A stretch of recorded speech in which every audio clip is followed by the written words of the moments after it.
Reclaiming your power after 60 to 6 essential non-negotiables for a fulfilling life.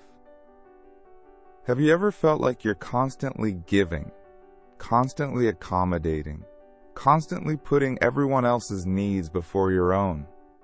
Especially after 60, it's easy to fall into the trap of believing selflessness is the only path to being loved or valued. But here's a secret. Taking care of yourself isn't selfish, it's essential. In this video, we're exploring 6 crucial things you should never sacrifice, no matter who's asking. These aren't just boundaries. They're the pillars of a healthy, joyful, and empowered life after 60. If you've ever felt guilty about saying no, or questioned whether your needs still matter, trust me, they do. More now than ever.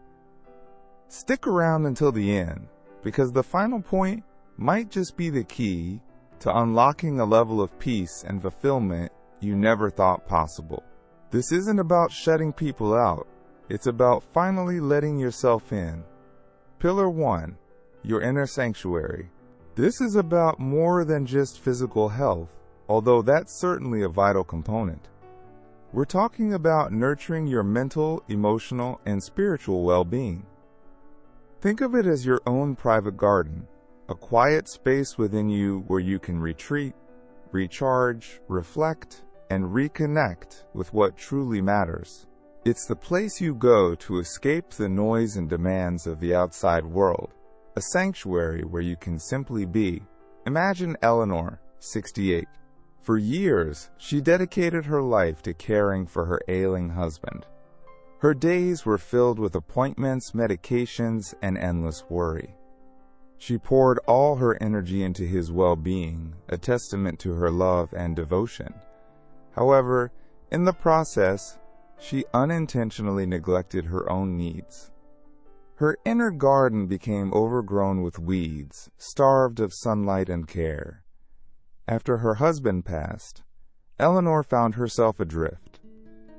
She realized she'd lost touch with herself entirely. The vibrant, independent woman she once was felt like a distant memory. She knew she needed to rebuild, to reclaim that lost connection. Eleanor started small. She began with daily walks in nature, breathing in the fresh air and feeling the sun on her face.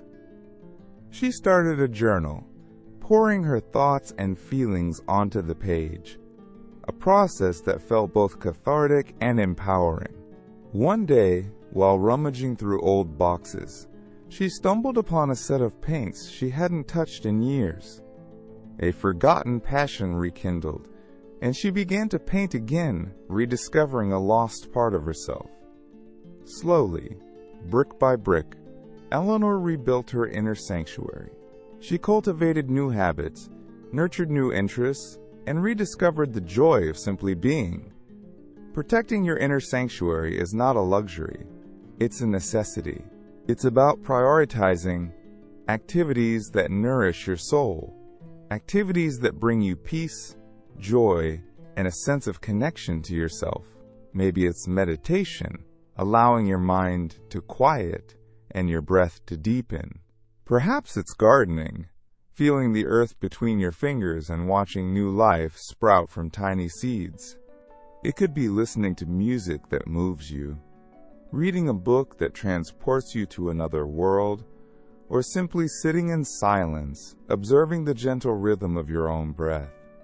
Protecting your inner sanctuary also means learning to say no.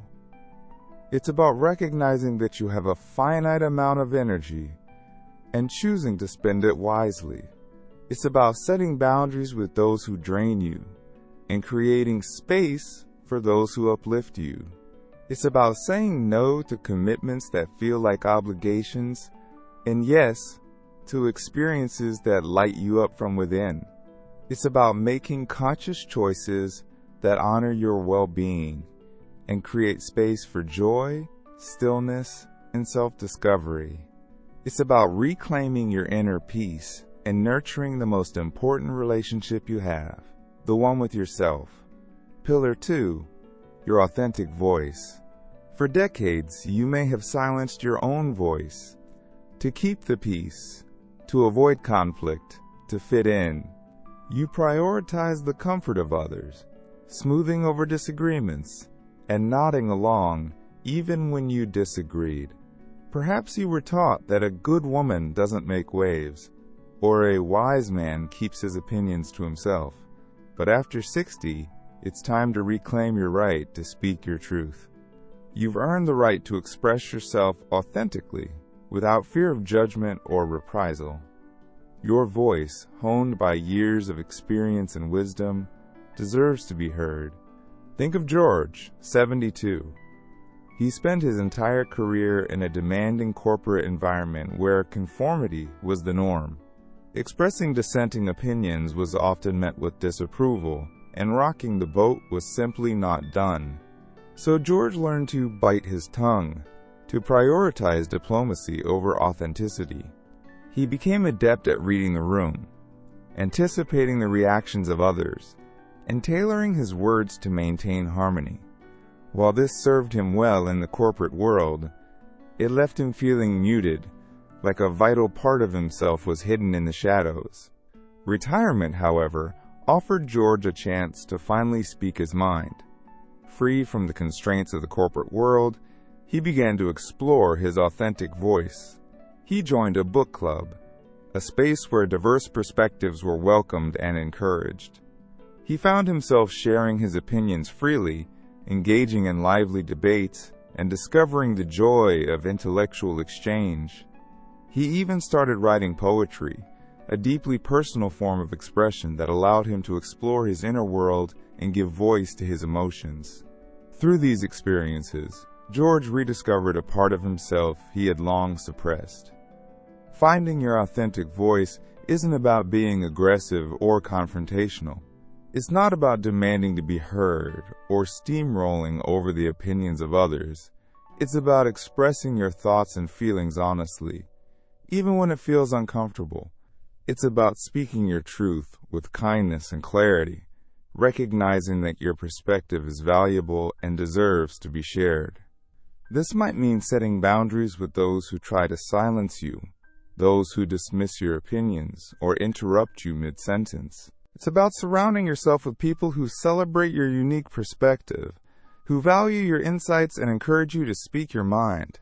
It might involve stepping outside your comfort zone, sharing your thoughts in a public forum, or simply expressing your needs and desires to loved ones.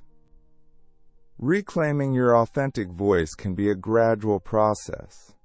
It might start with small acts of self-expression, like sharing your opinion in a group setting, or saying no to a request that doesn't align with your values. As you gain confidence, you'll find it easier to speak your truth in more significant ways. Remember, your voice matters. Your perspective is valuable. And after 60, you have the right, and perhaps even the responsibility, to share it with the world.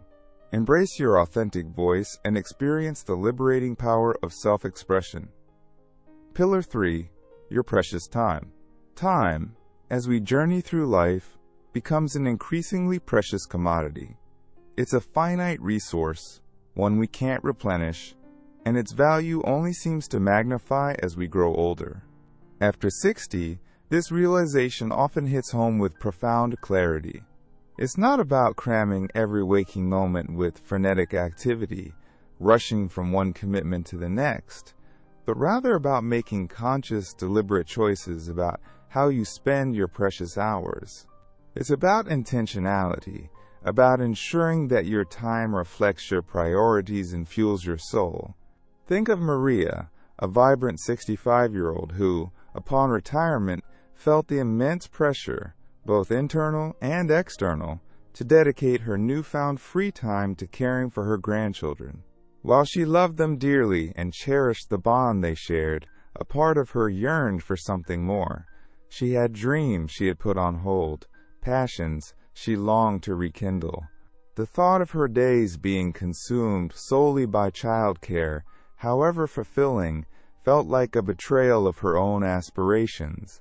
Maria knew she needed to find a balance, a way to honor both her family and herself. With some trepidation, she began setting clear boundaries. She offered her help on a schedule that worked for her, one that allowed her to dedicate specific days to her grandchildren, while reserving others for her own pursuits. This wasn't about shirking her responsibilities. It was about reclaiming her right to choose how she spent her precious time. She began to explore her lifelong passion for photography, enrolling in a local class, and spending hours capturing the beauty of the world around her.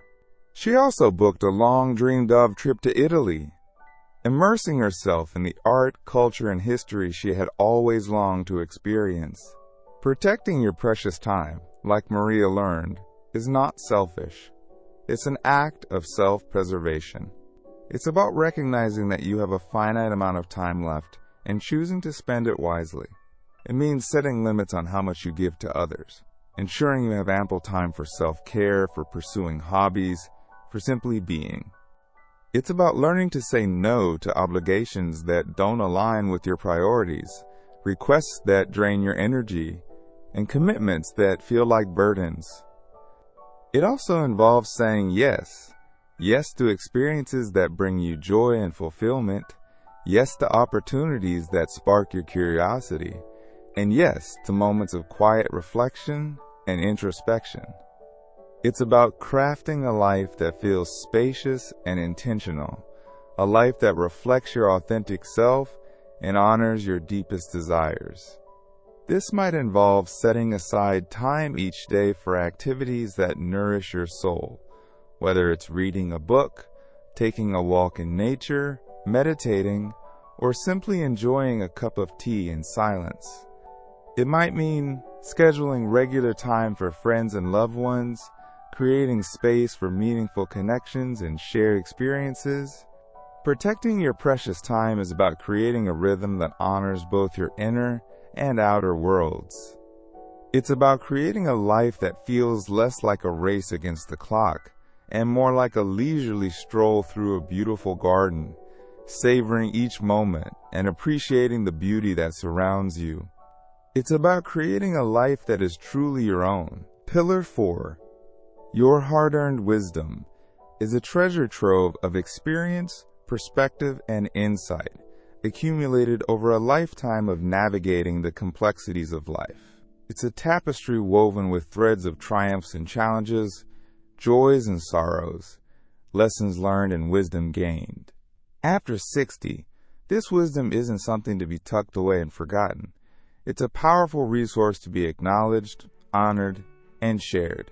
It's a gift, not just to yourself, but to the world around you. Think of David, a 70-year-old who, after retirement, found himself feeling increasingly marginalized. His opinions, once sought after in his professional life, now seemed to carry less weight. Younger family members, caught up in the whirlwind of their own lives, often overlooked his advice, dismissing it as outdated or irrelevant. He felt a growing sense of invisibility, as if his decades of experience were fading into the background noise of modern life.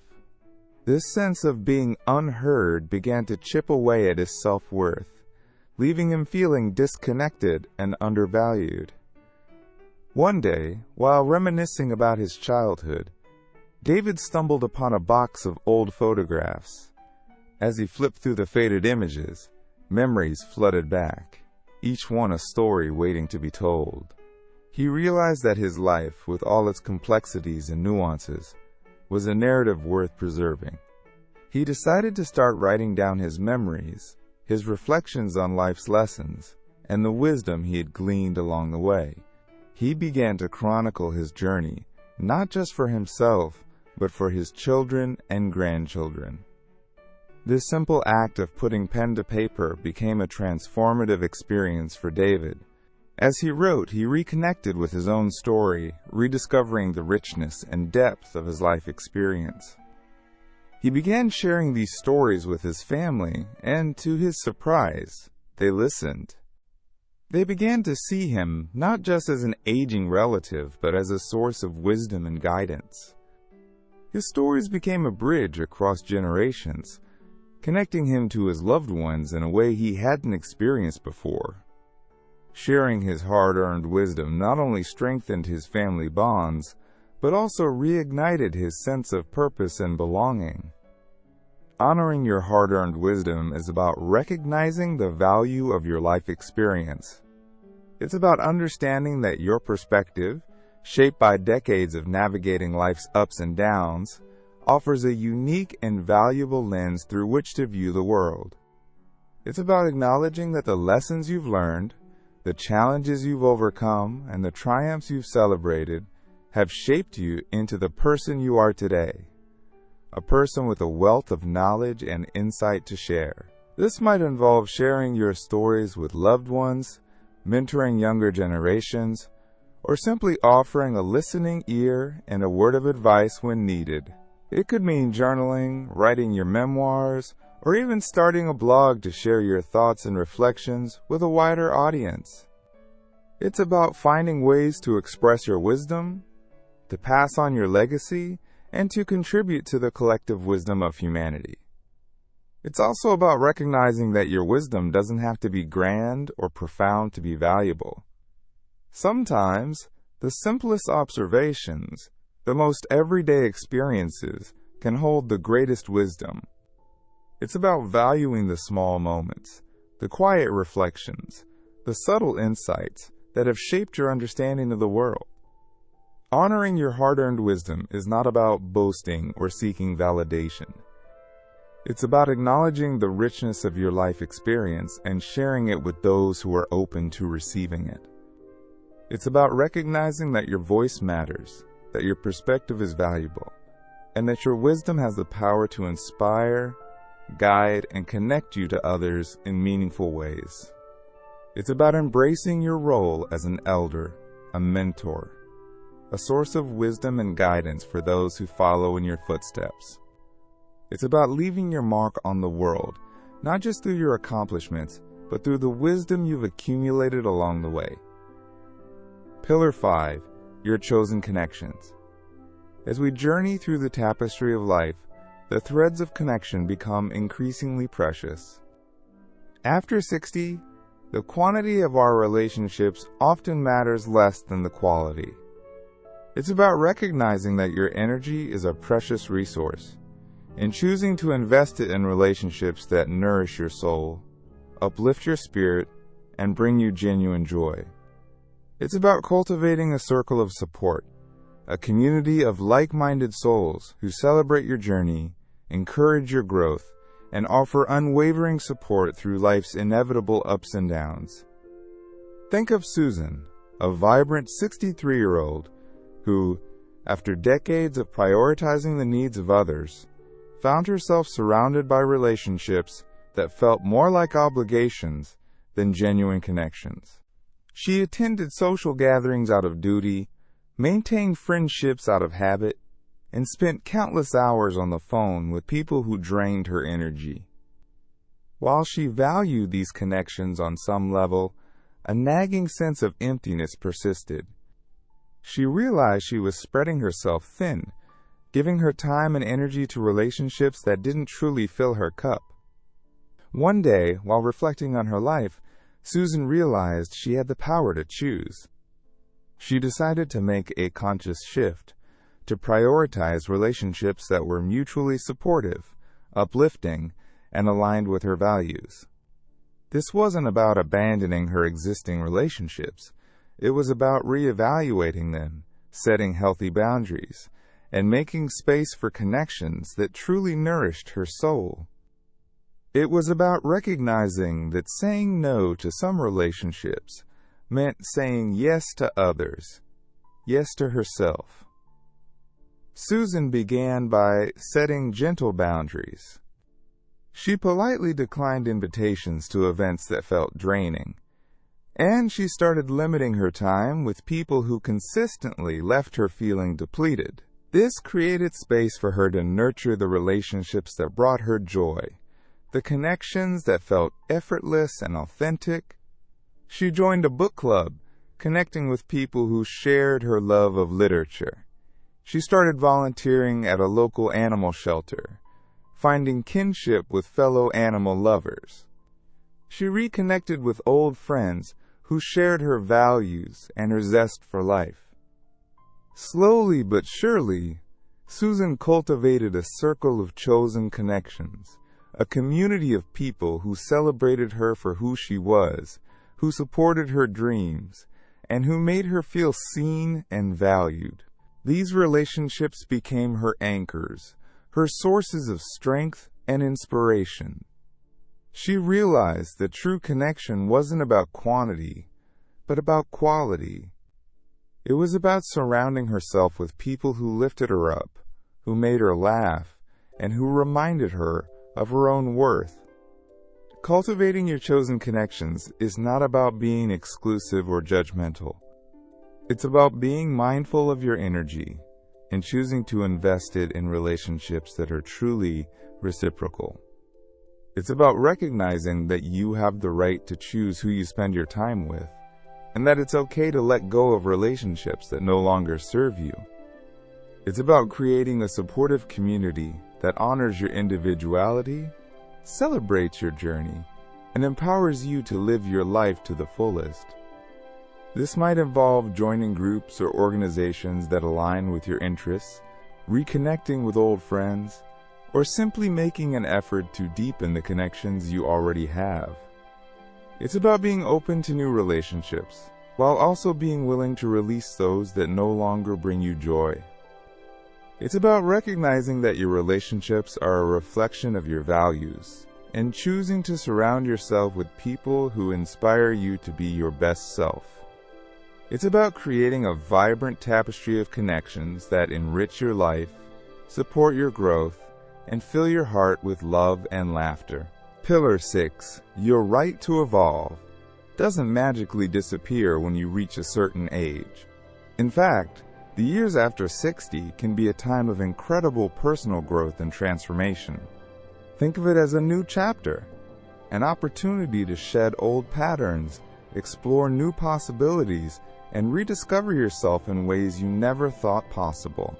It's about embracing the freedom that comes with age, the wisdom you've accumulated, and the realization that it's never too late to learn, grow, and evolve. Imagine a caterpillar transforming into a butterfly. That process doesn't happen overnight. It requires time, patience, and a willingness to embrace change. Similarly, embracing your right to evolve after 60 is about acknowledging that you are not a finished product, but a work in progress. It's about recognizing that life is a continuous journey of learning, growth, and self-discovery, and that each new experience, each new challenge, offers an opportunity to become a more authentic, more vibrant version of yourself. This evolution can take many forms. Perhaps you've always dreamed of learning a new language, taking up a musical instrument, or exploring a new creative pursuit. Maybe you want to delve into a subject that has always fascinated you, enroll in a class, or join a group of like-minded individuals. It could be as simple as trying a new recipe, visiting a new place, or having a conversation with someone you wouldn't normally connect with. The key is to stay open to new experiences, to cultivate a spirit of curiosity, and to challenge yourself to step outside your comfort zone. This doesn't mean you have to abandon everything you know and love. It simply means being willing to explore new possibilities, to embrace the unknown, and to allow yourself to be surprised by what you discover. Embracing your right to evolve also means letting go of old beliefs and patterns that no longer serve you. Perhaps you've been holding on to limiting beliefs about yourself, beliefs that have held you back from pursuing your dreams or expressing your full potential. After 60, you have the opportunity to challenge these beliefs, to rewrite your story, and to create a new narrative that reflects your evolving self. This might involve questioning long-held assumptions, challenging your own perspectives, and being willing to let go of old habits and patterns that no longer serve you. It's about giving yourself permission to change, to grow, and to become the person you are meant to be. It's also about recognizing that evolution is not always a linear process. There may be times when you feel stuck, when you question your direction, or when you experience setbacks. These are natural parts of the journey, opportunities to learn, to adapt, and to emerge stronger and more resilient than before. Embracing your right to evolve after 60 is about celebrating the journey, not just the destination. It's about finding joy in the process of learning, growing, and discovering new facets of yourself. It's about recognizing that you are never too old to dream, to explore, and to create a life that is filled with purpose, passion, and a deep sense of fulfillment. It's about embracing the freedom to become, to evolve, and to continue writing your story one chapter at a time. Final thoughts. As you reflect on these 6 non-negotiables, remember this: taking care of yourself is not selfish, it's an act of self-preservation. It's the foundation upon which you can build a life filled with joy, purpose, and authentic connection. Which of these resonated most with you? Share your thoughts in the comments below. And if you want more tips on thriving life after 60, be sure to hit that subscribe button and click the notification bell so you don't miss out on our latest videos. Your support helps us keep creating this content for free, so liking this video is a great way to help us reach even more people. Thank you for joining me today. Remember to like, subscribe, and share this video with anyone who might benefit from these insights.